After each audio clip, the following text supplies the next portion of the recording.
Hey everybody, and welcome to Libromancy, a podcast about the magic of books. I'm your host Josh, and today I'm going to be talking about Cursed, the second book in the Alex Verus series by Benedict Jacka. So let's curse the magic of books. Now, again, I'm just really enjoying these books.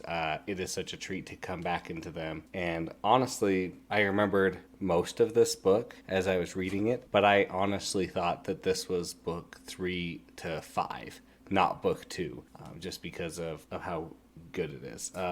Again, these books I feel are super fast. You kind of start a little slow mostly. There's an inciting incident, and then you just get into the story, and you rip through it. It just keeps going, and you hold on for dear life as the pages turn, and you try to keep up. So I really liked it. Of course, I feel like this was a nice book because we see a little bit more character work, especially between Alex and Luna.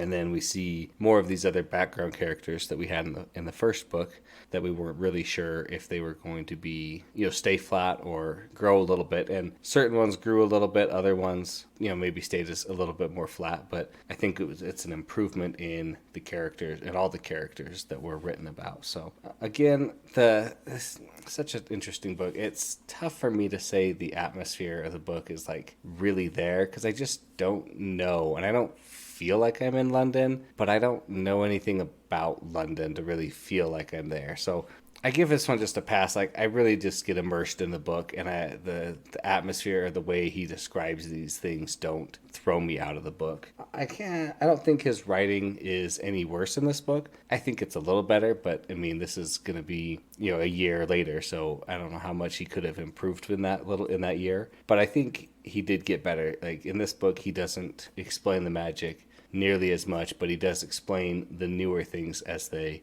come across. The plot is a really good one. It's just a mystery. You're trying to figure it out until the very end, and then you do, and then you have to figure out, okay, now how are we going to stop it, or are we going to stop it? It's just exceptional, a lot of fun, a good, solid plot with a good story. In this one, the first time I read it, and even I knew this time it wasn't because I remembered, but the first time I read it, I was like, oh, this is our plot. This is what we're going to deal with. This is going to be the whole book. And it's less than half the book. You're just like, oh, it's not this thing. It's this other thing. And then you're like, oh, this other thing is, just as bad. But they're both pretty bad stuff that could be happening to people. So it's just good to see that it worked that way. I like that.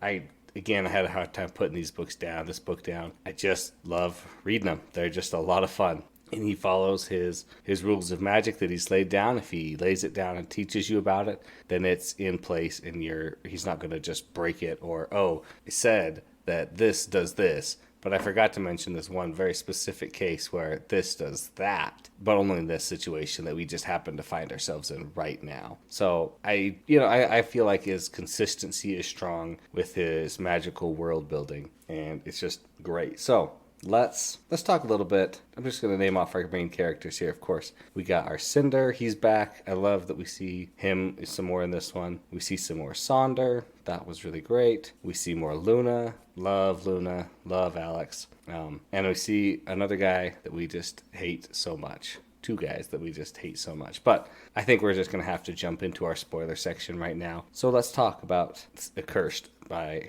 Benedict Jacka. Cursed is crazy, and if you couldn't tell, it's got a heavy Luna focus in this one because Luna is cursed, and it's about a curse. Now, we got to get the elephant out of the room first. Martin, you're an idiot. You deserve to die. I'm glad you died. I wish it had been more painful. But, on the other hand, he did get to see himself die with an unfiltered mind, unprepared for it, with his throat slit, millions upon millions of times. So maybe we can count that as his punishment. So let's talk about Martin. Man, he sucks. First off, he's a freaking double traitor. Like, he betrays Luna at the first instance.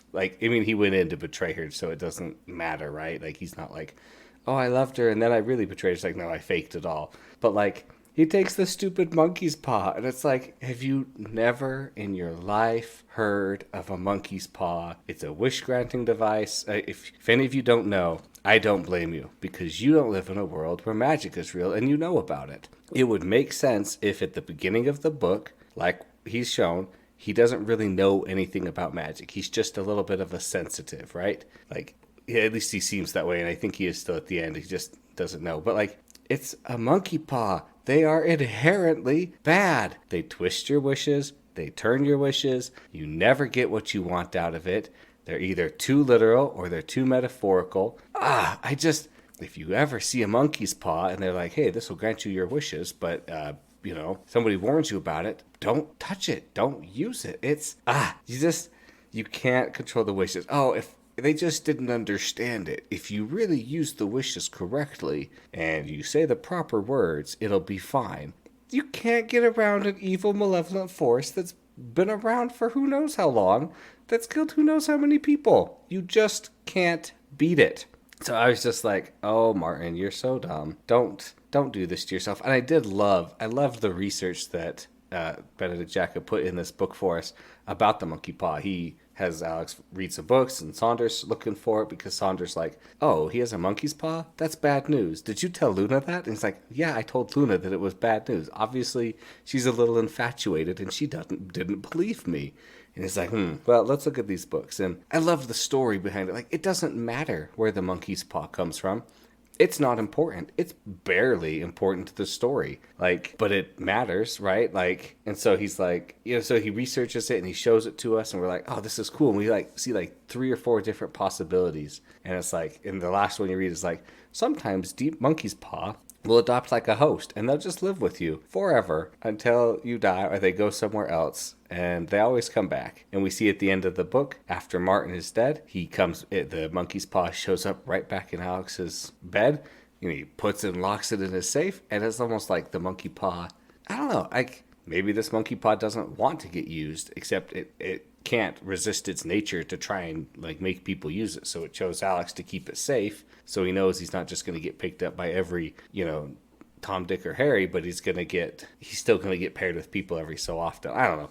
That's ascribing a lot to a monkey's paw that has no dialogue, no conversation, no like thoughts or anything that we can see. So what are Martin's 5 wishes that he got on this monkey paw?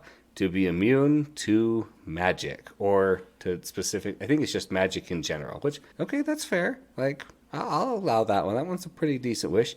You could have put it down then and been just fine. What's the second wish? Oh yeah, immune to all physical harm. Oh, okay, that's a fine one. And then in the dumbest move of his life, one of the dumbest moves of his life, he wishes that he could have Alex Verus's powers.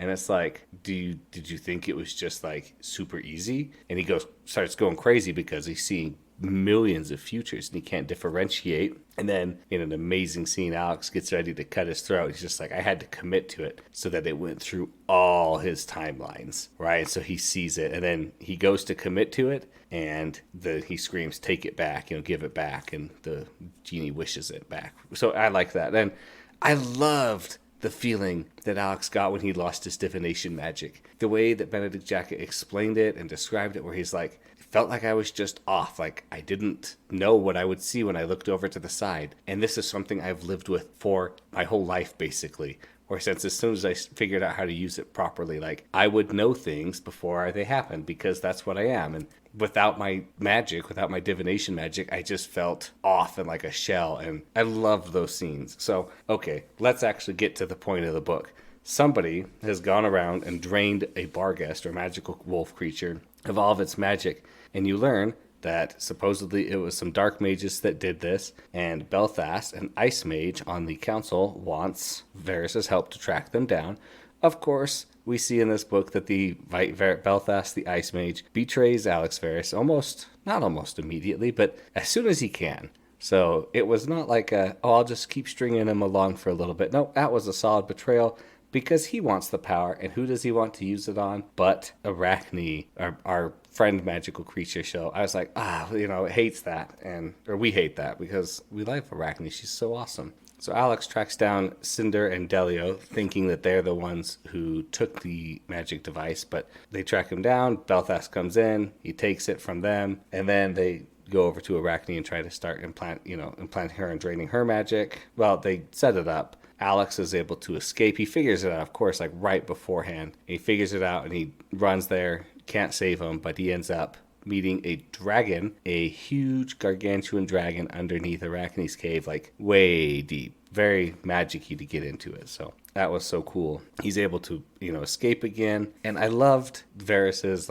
he's almost got a bullet sense. He's not perfect at it. Well, he's pretty good at it because he's still alive. But he can't just be like, oh, look, I moved out of the way of the bullet right as it was flying at me. But he knows how to get away from it. So I love that. And then we see how cool of a guy Sonder is. He has time magic, so he's able to rewind and view things in the past. Yeah, just the past. I don't think he can see anything in the future. But he is so cool, and just he's caring much. He's a light mage, but he actually cares. He's a light mage journeyman, but he actually cares, and he wants to help people, and he tries. And we're like, yeah, Sonder, you're the best.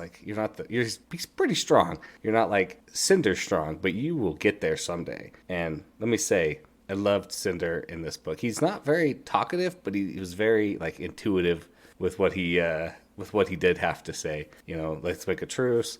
And then I love that he's I think you play a lot of people and you're pretty smart. You're pretty tough, Verus. And Alex is like, no, my divination magic's pretty useless. He's like, yeah, but how many people have tried to have you killed? And Alex is like, well, it's just more than just a few. And he's like, and how many of them are dead? And he's like, well, it's about all of them that have tried to come after me have died. And he's like, yep, you're a predator. You're definitely stronger than you look. And they're all fools for not believing in it and thinking you're weak because you don't, just go out and kill people or hurt people.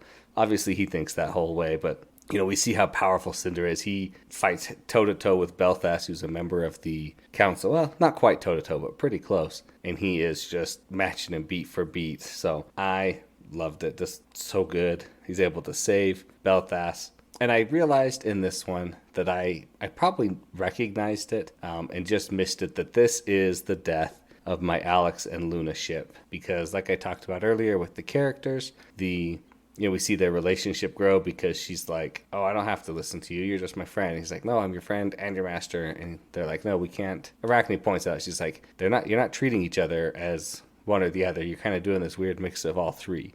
And it's not working for you. It's not good for her. It's not good for you. So they formalize it. Master apprenticeship under the light mages, because you don't want to go to the dark mages because that's just crazy. So that gets formalized, and we really see that's the death of it, because they can't be friend or potential lovers. They're just master and apprentice. And so now that I see it, I'm actually pretty fine with it. I'm not I was not betrayed the first time I read these, but I was a little saddened by it. So, and again, I thought this was the third or fourth book, so I felt like I remembered more of a build up in their relationship versus this. So, oh well. And I liked Luna practicing her curse, using the worst brand of light bulbs that she can find to test her curse and to try and hold it in so it doesn't, kill everybody. And then the master and apprentice ceremony at the end. And Talicid, he's this... So far, he's been a pretty decent guy trying to do the right things for the right reason, but he doesn't have quite as much power in the council as the other council members do, because, when you gun for power your whole life, you get a lot more power, and if you do the right thing, you don't often get it. But I like Talicid. I hope he continues to be a great guy. Now, I'm sorry I talked a lot about Martin in this, but Martin's just a jerk, and he should die in a fire, and he does die. Oh, we never talked about his fifth wish. Fifth wish, to kill Alex Verus, which is kind of why I think maybe the monkey's paw not as truly evil as it could be, because it refuses to kill Alex Verus, and it kills Martin instead. And it totally could kill Alex if it had to. So that's it. It was a good story. I loved it. It's very quick. Like I said, I really thought the monkey's paw would take more of the book the first time I read it, and it doesn't. But it's not absent from the book either. They're just at the A-B plot, and part of it's A, and then it goes to B, and then this one's A, and that one goes to B, and then back and forth. So really fun story, though. And that is going to wrap up everything I really have to talk about with Cursed by Benedict Jacka, the second book in the Alex Verus series. Thanks for listening, everybody, and thanks to David Hillowitz for the intro and outro music. Of course, please leave a review wherever you get your podcast from, iTunes, whatever app you're using. It always helps a lot and brings us up. If you have questions, comments, please send those to me at LibromancyPod. Try and address them. You want to see it somewhere else or something else. And remember to curse with the magic of books.